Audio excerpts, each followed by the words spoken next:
Anthony, we've got to believe that. Absolutely, Melissa Grello. Well said, well said. Can I do this? Yeah. Okay, maybe we want to zoom in on this. I was just handed this, and I am astonished. This is an education for me, okay? I'll just do this. That is a bag that contains some coins and a Canadian bill. That is a total of $8.75. Break it down to 5 days a week. That's $1.75 by 5. That is the money that you would have if you're living below the poverty line. Is that not astonishing?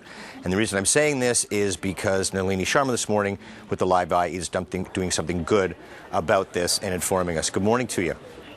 Steve, thank you for that. We are talking about its initiative. It's an event that's taking place April 29th. It's basically a 5-day event. And the title of it is called Live Below the Line, which addresses and is trying to raise awareness for the 1.4 billion people that are living in extreme poverty in this world. 60% of them are women, and 98% of that figure, they live in the developing world. Now, what can we do here in a country where we're very fortunate? We have lots to eat. We have clean water. Every day you wake up, you turn your tap on, you have access to that water. And much of the world doesn't. We've got Aaron here. Thanks for joining me. Come over here.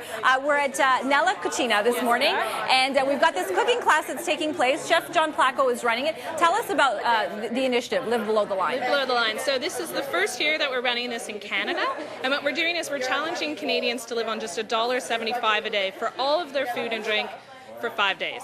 For 5 days. That's a long haul, but it can be done if you're wise about your food choices. So that's less than most of us spend on a morning coffee. Exactly. And so no one's going to die of starvation, but what we're asking people to do is to step outside their comfort zone for 5 days to get a glimpse of what life is like for 1.4 billion people living in extreme poverty. Now, let's say you take on this challenge. We have some students here. They're from Centennial College. Yep. They're planning on doing it. Absolutely. You're asked to go online. You register. You create a page for yourself. You're asking friends and family while you're doing the challenge, throw some money into that account. That money then goes towards 4 partner organizations that's really doing different types of work. Absolutely. So all doing active work to combat the root causes of extreme poverty.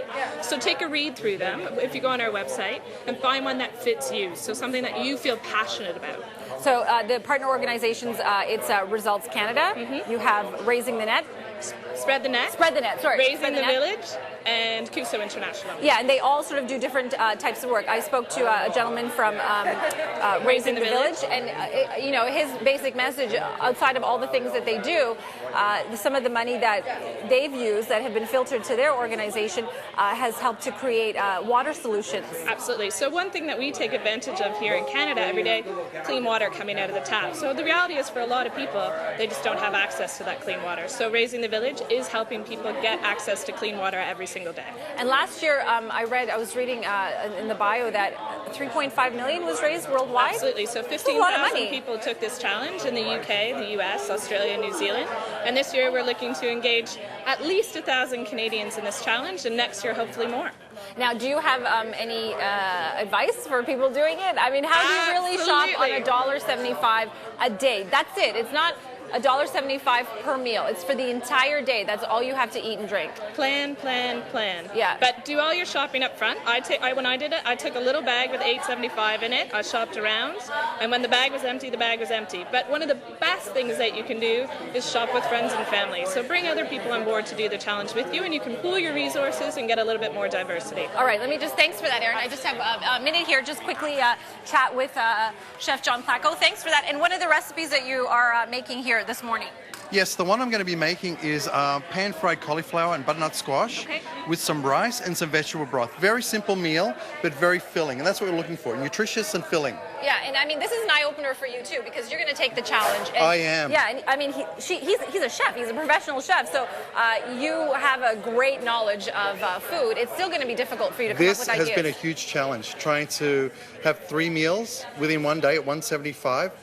Unbelievable. Yeah. All right. Well, we are hanging out this morning, talking about living on that $1.75 a day. This is Chef John Placco. We are at Nella, Cucina this morning. You are watching CP24 Breakfast. Thank you for that. You're welcome.